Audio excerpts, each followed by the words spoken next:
Hello and welcome to In the Diaspora on Wide 99.9 FM with me, David Chisanga. In the Diaspora is a weekly radio program that focuses on Irish migrants. The program follows the lives of people living in Ireland who left their home country either for work, study, business or asylum. Today, we focus on Agnes Phiri, an engineer. She's been in Ireland for the past 8 years. Agnes, welcome to In the Diaspora. Thank you so much. Thank you. It's lovely to have me here. Lovely to, chat into, just talk and chat and get to know each other more. But yeah, happy to be here. Great. So Agnes, tell us what Phiri means. Well, I was born in Malawi, or from Malawi, and Phiri means mountain. So wow. Phiri was my biological father's surname. So I took it on, but I think as I grow, I can kind of start to see the resemblance of mountain and why I guess I got that surname. I also believe in God, so I feel like God does set out certain things for you, because then there's now building onto that. I don't know, but yeah. It's like you've climbed so many mountains in your life. Exactly. At this point, I felt like I started off as a flat plane when I was a child, and then you start to build onto it. So I guess one day I will be like a big mountain, maybe Kilimanjaro, I hope. But anyway. All right, please keep climbing those mountains. Now, you are an engineer, and earlier on we were talking that you are multipotentialite as well. Yeah. So, now tell us more about yourself. You've told us yes, you're from Malawi. Now tell us more about who's Angela, or rather Agnes, sorry. Yeah. Agnes Phiri, yeah. Who's Agnes Phiri? So Agnes Phiri is a 23-year-old living in Ireland. Moved here with my mom and sister had already moved here. My mom's married to an Irish, who's my dad. But I guess living two different lives has really opened my mind and opened my eyes, and just being open to a lot of new experiences. So even with the culture back home, it was different compared to here. And there's a lot of things that I did learn even in my life, just even being here in Ireland, and just from secondary school, learning how different things work, new cultures. So there's a lot more diversity here, I guess, than Malawi. Obviously, there is diversity back home in Malawi, but then it's more African based. Here, there's Europeans, Asians, Americans or Latin Americans, and there's just so many different things that you get to learn from different people as well. And I think through that, I think I've based a lot of just my life on wanting to learn more, wanting to explore and just try different things, because I know that it's sort of key to finding out who you want to be and what you want to do in life. So I guess right now I finished my course in biomedical engineering in the University of Limerick. I graduated last year, and I went into work as a research and development engineer. And during that time, it was good. I loved it at the start and everything else, but I think I got to a point where I was like, I'm not sure if this is for me. So you sort of sometimes have a set path for yourself, and you get there and you're like, oh, this isn't what I wanted to do, or is this what I want to do? But there's so much more as well. And I think for so long I've always had a straight path. I go from secondary school, university, I definitely need to get a job. And then after that, you're just kind of is this what my life is going to be the rest of the time? So at the moment, I am, I guess I'm doing care work. So I went back home earlier this year. That's so surprising now. Engineer. From engineer to care. I know it's such a big step, a big difference as well. So I went back home this year early because my grandma had another stroke. She wasn't okay, and I wanted to spend time with her, just to be with her, because we, her immediate family, we all moved here, so she was kind of alone. So I went back home, spent 5 months with her, taking care of her, just spending time with her, really showing her that we all appreciate her, we love her and everything else. And I think it was during this time that I was like, you know what, when I go back home, let me try care. I do love taking care of people. I do love chatting away to people, even like more so the elder. I do get on with them because I don't know, I feel like they have this wisdom or just knowledge that I can gain from them, and they're quite open to different things. Obviously everyone has different personalities, but it's still exciting to get to hear about them, and like they also enjoy being asked those type of questions because they, you know, it's reminding them of the past, of the good times that they had, their growth, and just like advice kind of comes into it there. So I guess that's how I ventured on into care work now. And me being here now, it wasn't an easy decision as well, because it was just like, geez, I spent like 4 years in college doing engineering to now go off and take care. But at the same time, it's also me wanting to explore. I could end up going back into engineering or find a different path, because I feel like life, there's just so many things you can do, you know, as we were chatting about earlier. There's so much that you can do. There's a wide place. So like, I don't know. I think it's really just following what you want to do.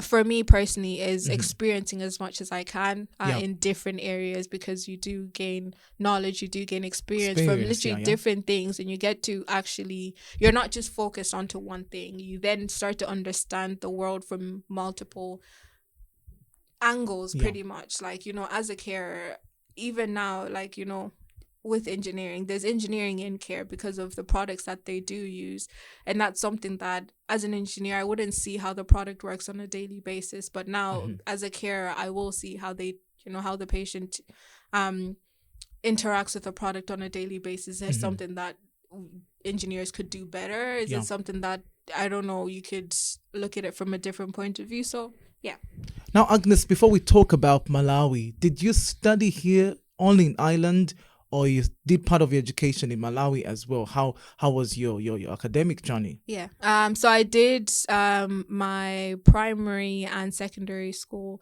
back in Malawi. I finished my secondary school, but I guess as I came here, I couldn't go into college because at the time I was still young. I was like 14, and like you needed to at least be 17 or something, because then I wouldn't integrate well with I guess my peers there, because they're all like either 17, 18, going out partying. So like you can imagine a 14-year-old going into university. Not. So I then came here and then started secondary school again, which helped me integrate as well into Ireland and the system that's here. So I did my primary and secondary school in Malawi, then did secondary and university here. Oh, interesting. So how was the journey now coming to Ireland, you know, when mom told you need to come to Ireland, how did you feel? What was happening around that time? So around that time, I just finished my state exams back home. So MSCE Malawi Secondary School Education, I think. Don't quote me on this. But I just finished literally like today, and then like literally the next day mom is like, you're moving to Ireland. No way. And I was like, what are you talking about? I literally just finished my exams. Like I haven't even rested. Exactly. So like the next 2 weeks was me packing and being ready to uproot my life in Malawi, moving to Ireland, which was a lot, because I was leaving my friends, I was leaving family.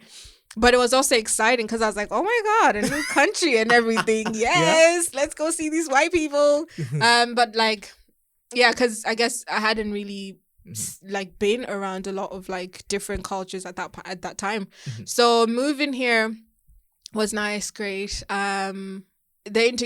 Integrating kind of took me a while because there was a lot of differences as well. But so I think and then after I got here, another 2 weeks of me just like exploring, and then 2 weeks after that straight into school again. So you can imagine I literally had like 4 weeks of no school, but like within that time it was like packing, got here, unpacking, and then back into school. And I was like, oh my God, can you at least give me a break? Give me a break. But all in all, it was really nice. It was interesting. There was a lot of a lot of different things I was learning, more so in secondary. I think secondary school really taught me a lot of things. And that's where I really found ground of like, or really got to integrate a lot with the culture here, because that's like, those are my peers. They're like teenagers, and like, you already know how teenagers can be, where you can sometimes you go through teenage phases and all of this kind of stuff. So it was a great time for me to integrate at that time. But made friends, started to love the culture more, and yeah. So when you arrived at the airport, let me take you years back. When you arrived at the airport, was it in the night or in the morning? Do you remember that? I do. I remember the whole thing. I remember the whole thing because I flew from Malawi to Ethiopia, Addis Ababa to Germany. I passed can't through remember. Germany. Yeah, I can't remember where in Germany, but I remember like it was like around 9:00 and the sun was still out, and I was like, "This is such a strange world. Like, how is the sun still up? Like, still up? It's supposed to be 6. Like, because back home 6:00 around 6, it's dark. It's dark. Everyone knows this, and then I'm like, sorry, what's going on here? But then I remember coming through. So I went through to Cork. Cork Airport, because it was near enough to Limerick. I don't think Shannon was open at that time. I'm not really sure. So I got there and I was like, I'm here. And it was dark as well. And I saw my mom and I was like, Mom, like I hadn't seen her like for maybe 3 years at that point. Oh, yeah. And I was like, Mom, like I'm here. I'm finally here. Yes, you are. The place had long awaited, like I'm here. And you can imagine, so I came alone and I was 14, but like I feel like sometimes African cultures or African countries do help make children mature a bit more faster. So I was able to travel on my own. Yeah. But like yet again, this is going from a different country to a new country, and I was just like, oh my God. And I got into the car. My mom and dad were waiting for me. You are actually very brave, because it's a bit scary. Oh. Trust me, adults, they still try to, I can't go on my own. But come on, you're an adult, you can go. Oh, it's scary. And I remember because like at the board, like before I left Malawi, they were like, yeah, we can't let her go on her own. She's too young. She needs to have someone with her. And they were like, I guess we just had to like convince them, because they knew at that point I was like, I'm fine going. Also, I think my aunt's friend was there, so like he helped me throughout to just be like, I can stay with her like throughout the whole time. And then so you had a guardian in still exactly. So it wasn't too bad, but still it was something, like, because you can imagine I'm there literally like trying to figure my way through into this big bad world, and I was like, oh wow. But I guess it was very comforting seeing my mom, my dad. Like at that point I could finally rest and just be like, okay, I'm here in my new home. And it was like, yet again, it was dark, but like just seeing everything kind of like just pass by. Like when we were driving, I was like, oh wow, like this is completely different. All right. You're listening to In the Diaspora on Wired FM 99.9 FM here in Limerick at Mary Immaculate College. And I'm David. I'm speaking to Agnes Phiri. She's from Malawi. She's actually an engineer, multipotentialite. I'm going to add that one. I would definitely add that one. At this point, I'm even taking it on. So now tell us a little bit just about Malawi, where is Malawi, for instance, and how's the culture, the languages, and all that interesting stuff. So Malawi is in the southern part of Africa. It's neighboring Zambia, Tanzania, and Mozambique. So we're neighbors. We're neighbors, Neighbors, come on. And I'm sure, like, because we speak Chichewa and you speak... There's Nyanja and Chewa. And it's similar enough. Because even when you go on Google, like, and you can see the Google Translate, there's actually Nyanja and Chichewa. But, like, I feel like it's kind of in the similar tone. But anyway, we speak Chichewa. I speak Chichewa. And I'm from Lilongwe, so that's the capital city. From Lilongwe. But otherwise, the culture there is quite different as well. Like it has I guess everything has its pros and cons. But I don't know. I guess I'm not really sure how is how to go about this, but the culture is just it's quite community based, I would Oh, say. back in More so, Malawi, yeah. yeah, more so. There's a lot. It's very family orientated as well. So like even extended family is considered like family. While here, I guess some of the differences would be, I guess I'll compare it to Ireland. Yeah, yeah. It is family based as well, but like there's still some differences as well. But yeah, and I think there's some things that like in terms of mindset that as like Malawians I feel like we could develop on, we could grow on, but that's with everything. But otherwise I still love the the character that built me, I guess, from back home, just the things I'd seen, things I'd experienced, or even just the wisdom that like my grandma had, because I did live with my grandma for like 6 years. So yeah, but having to also bring that here, and just sort of also teach some of the Irish people of who I am, where I'm from, Yeah, what I'm about about. Malawi, yeah. Yeah, about Malawi, because it is who I am. I am Malawian, obviously at this point, but yeah, it's just wanting to also share my culture with other people for them to understand who I am, where I come from, and to like just be proud of who I am as well. Like, so really, yeah.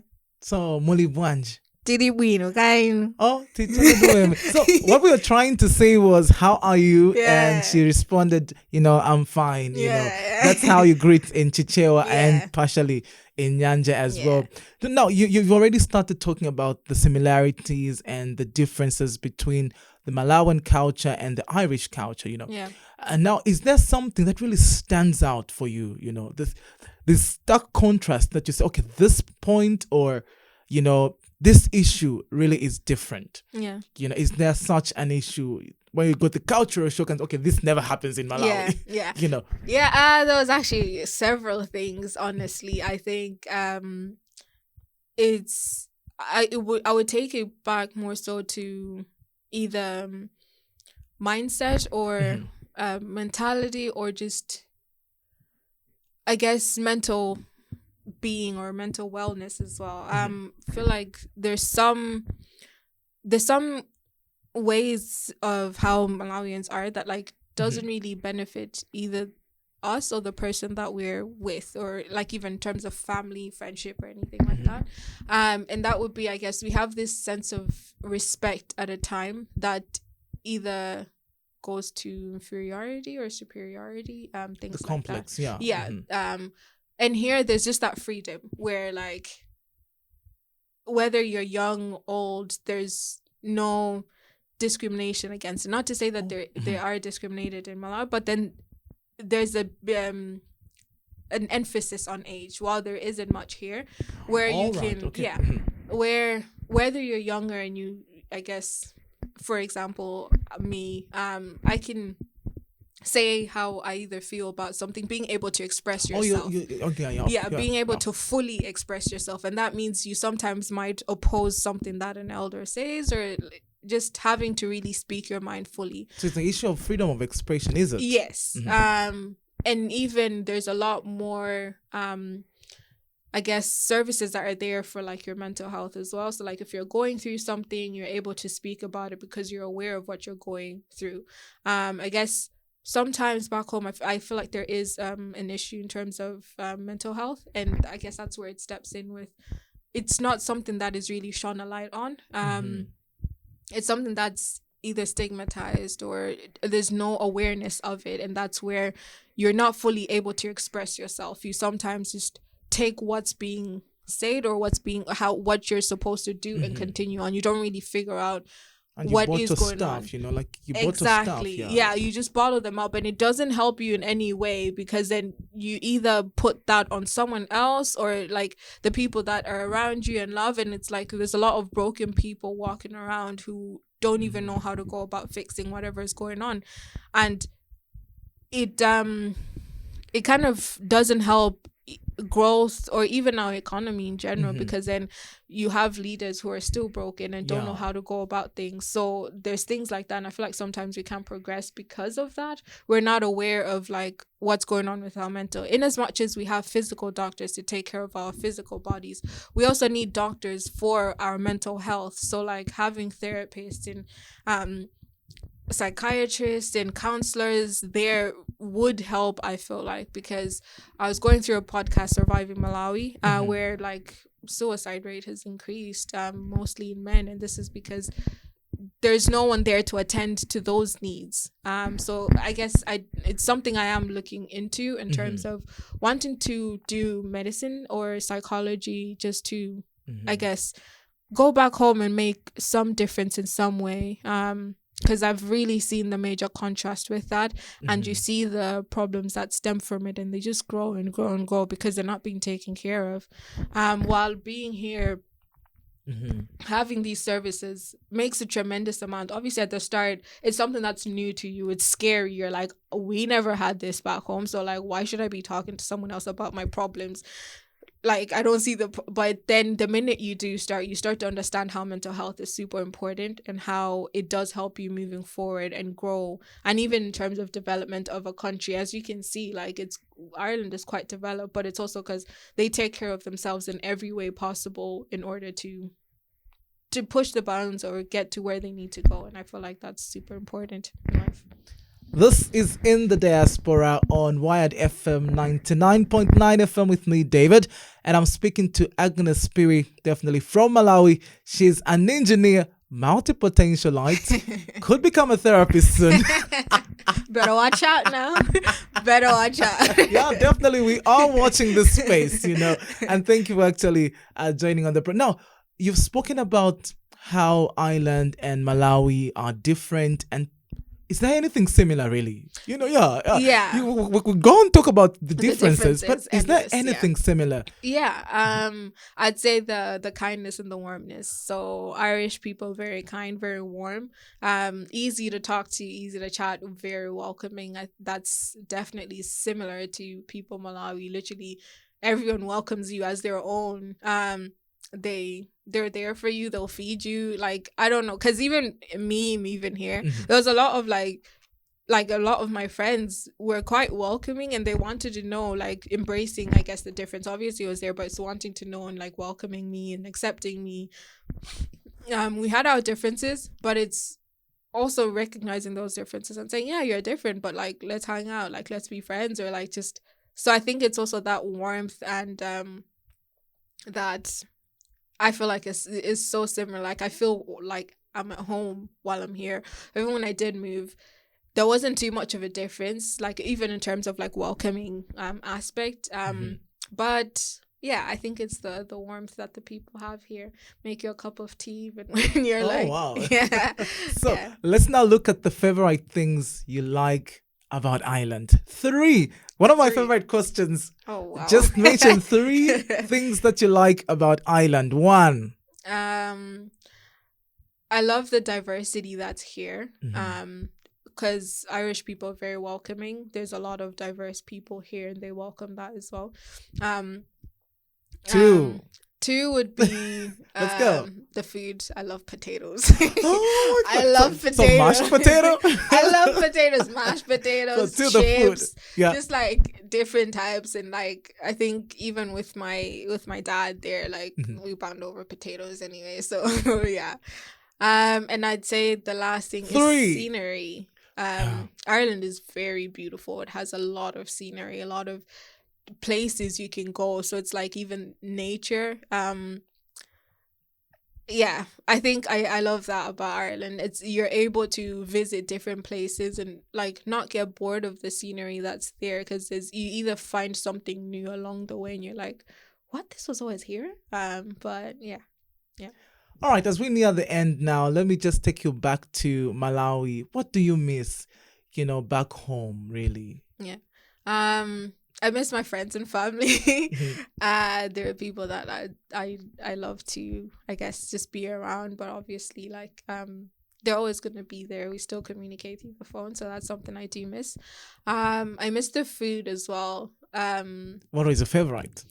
Oh geez, I have a lot. Like sugar cane. Sugar cane Oh, is sugar one thing. cane. I'm like, oh, why don't we have sugar cane here? But I love sugar cane. Just different types of vegetables as well.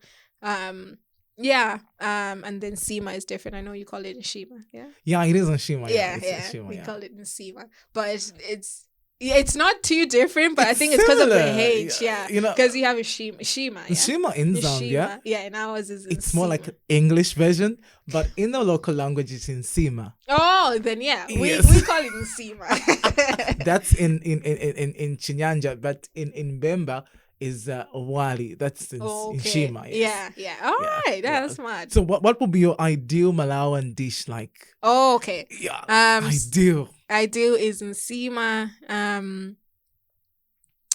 Nsima, pork, and vegetables with like groundnut Wow. powder. Visashi. Yeah, we call it odendi, like Okay. udendi. Oh, yeah, like So it's the groundnut. The groundnut powder is the dendelaling part, and then when you add it to vegetables, it's just udendi. Yeah. Great. Yeah. And your ideal Irish meal now? Ideal Irish meal is shepherd's pie. Wow. Yeah, shepherd's pie. So it's the mashed potato on top, like a creamy mashed potato with mince at the bottom, like a mince meat type of things, and then you pop it in the oven, grill it, and I'm like, yes. Don't make us salivate on the program. Stop! I'm starving right now. I actually not even gonna eat right now. But All right. yeah. So, anything else you'd like to share about Malawi, Ireland, your experiences so far, as we just close the program? Yeah. I don't know. I just say that Malawi is my first home, but Ireland is my second home. It'll always be my home now. It's a place I've just grown so fond of, built so many memories, and like I feel like it's a place I would definitely settle down at, but I would also love to travel. But I think just my closing note would be to travel. Like me moving from Malawi to Ireland has opened up my eyes to so many different things. I've grown as a person, experienced just different things. I've met different people with different mindsets compared to mine, and it's fascinating for me. So it's something I still love to explore, how people think, their views on things, their opinions on things, because when you see something from a different point of view, you can't unsee it. You've already seen it, and like it helps you, it guides you moving forward. So I think just traveling and being open-minded to things is like it helps you in so many different ways. But yeah. Thank you, Agnes, for being in the diaspora with us today. Thank you for having me. It was really nice chatting away. Like I also talk a lot, and so like stop. That's okay. We can add broadcasting as another career. Stop. You're getting me tempted. There, I'm actually like, oh wait, what? I can do this? Yeah, but it was lovely having me here. It was lovely talking to you as well. And I hope to hear more podcasts from different people as well and just hear their experiences. So yeah. Sure. Thank you. Thank you so much. Thank you for listening to In the Diaspora. I'm David. Until next time, bye for now.